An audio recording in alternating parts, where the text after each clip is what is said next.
Hello friends, beach to market के इस channel में आप सभी का स्वागत है। आज बात करेंगे ऑप्शन ग्रीक थीटा के बारे में। पिछली वीडियो में हमने डेल्टा के बारे में बात किया था। अगर आपने उस वीडियो को नहीं देखा तो उसे भी देख लें ताकि डेल्टा आपको अच्छे से समझ में आ जाए। इस वीडियो में हम स्पेसिफिकली थीटा के बारे में बात करेंगे, जिसे हम टाइम वैल्यू भी कहते हैं। लेकिन थीटा को समझने से पहले ये समझना बहुत जरूरी है कि ऑप्शन प्रीमियम किन चीजों से मिलकर बना होता है। ऑप्शन प्रीमियम का फॉर्मूला होता है time value plus intrinsic value. Intrinsic value का मतलब होता है अगर आप अपना कोई ऑप्शन कॉन्ट्रैक्ट आज एक्सरसाइज करते हो तो आप कितना पैसा रिसीव करोगे। चलिए इसे समझने के लिए एक एग्जाम्पल की मदद ले लेते हैं। फॉर एग्जाम्पल अभी निफ्टी 50 17,423 पे चल रहा है, तो चलिए इन सभी ऑप्शंस का इंट्रिंसिक वैल्यू कैलकुलेट कर लेते हैं। कॉल ऑप्शन के लिए इंट्रिंसिक वैल्यू का फॉर्मूला होता है स्पॉट प्राइस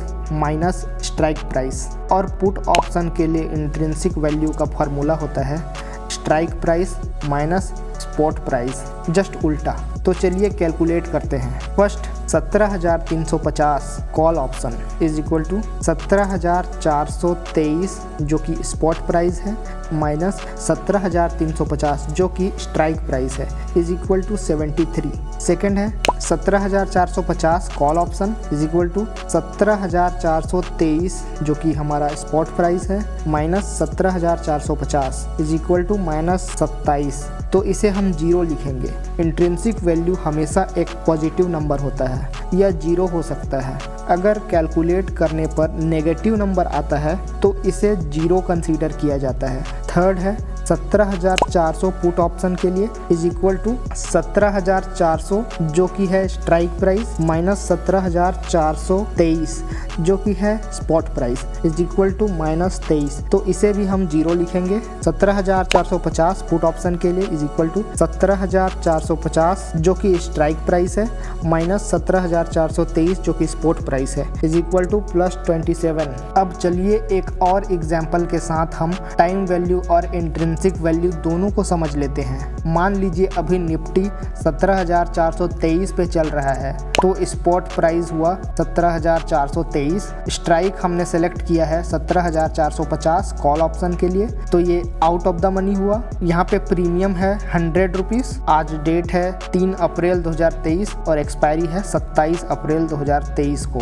जैसा कि हमने देखा था intrinsic value for call option is equal to spot price minus strike price is equal to 17,423 जो कि स्पॉट प्राइस है माइनस 17,450 जो कि स्ट्राइक प्राइस है इज इक्वल टू जीरो, क्योंकि वैल्यू नेगेटिव आ रहा है। और जैसा कि हम जानते हैं option premium is equal to time value plus intrinsic value. तो ऑप्शन प्रीमियम जो कि दिया हुआ है 100 is equal to time value plus intrinsic value जो कि हमने अभी कैलकुलेट किया है जीरो, वो यहाँ लिख देंगे। तो time value is equal to 100। इसका मतलब इसमें कोई इंट्रिंसिक वैल्यू नहीं है, केवल टाइम वैल्यू है जो कि हर एक दिन बीतने के साथ कम होता जाएगा। ये जो हमने एग्जाम्पल देखा ये एक out of the money call option का था। जितने भी out of the money option होते हैं उनमें केवल टाइम वैल्यू ही होता है, इसलिए out of the money call या पुट एक्सपायरी के दिन जीरो हो जाते हैं। अब आपको पूरा समझ में आ गया होगा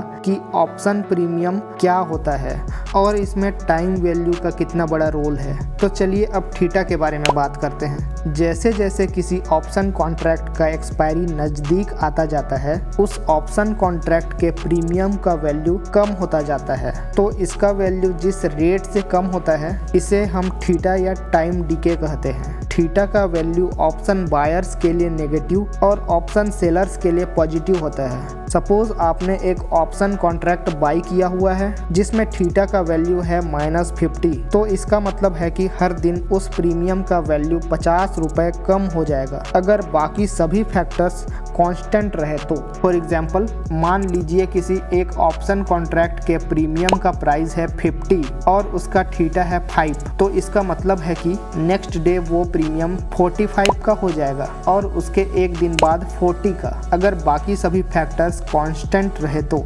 ऑप्शन बायर्स के लिए थीटा उनका सबसे बड़ा दुश्मन होता है, क्योंकि जैसे जैसे दिन बीतता जाता है उनके प्रीमियम का टाइम डिके होता जाता है। और ऑप्शन सेलर्स के लिए थीटा फ्रेंडली होता है, हर दिन बीतने के साथ उनको थीटा का बेनिफिट होता है। इस पॉइंट को नोट कर लें, थीटा का वैल्यू एट द मनी में सबसे ज़्यादा होता है, मतलब theta DK at the money में सबसे फास्ट होगा। और जैसे जैसे इन द मनी की ओर बाई करने जाओगे थीटा का वैल्यू कम होता जाता है। थीटा डीके का ग्राफ कुछ इस तरह दिखाई देता है। आप यहाँ देखोगे कि शुरुआत में थीटा डीके स्लो होता है, लेकिन जैसे जैसे एक्सपायरी नज़दीक आता जाता है थीटा डीके फास्ट हो जाता है। अब आपके मन में सवाल आ रहा होगा कि हम ऑप्शन कॉन्ट्रैक्ट्स का थीटा वैल्यू कहाँ देखें, तो आप ये कई प्लेटफॉर्म्स में देख सकते हैं। यहाँ एग्जाम्पल के लिए मैं आपको सेंसिबल में दिखा देता हूँ। अभी निफ्टी 17,398 पर चल रहा है, तो 17,400 एट द मनी हुआ। आप देख सकते हैं कि एट द मनी का थीटा सबसे ज्यादा है और इन द मनी की ओर थीटा कम होता जा रहा है। आई होप कि इंट्रिंसिक वैल्यू, टाइम वैल्यू और थीटा डीके आपको पूरा समझ में आ गया होगा। अगर आपको ये वीडियो अच्छा लगा तो प्लीज इसे लाइक जरूर करें। नेक्स्ट वीडियो में हम ऑप्शन ग्रीक वेगा के ऊपर बात करने वाले हैं, तो अगर उसे मिस नहीं करना चाहते हो तो हमारे चैनल को सब्सक्राइब जरूर कर लें। वीडियो पूरा देखने के लिए आपका बहुत बहुत धन्यवाद। मिलते हैं नेक्स्ट वीडियो में।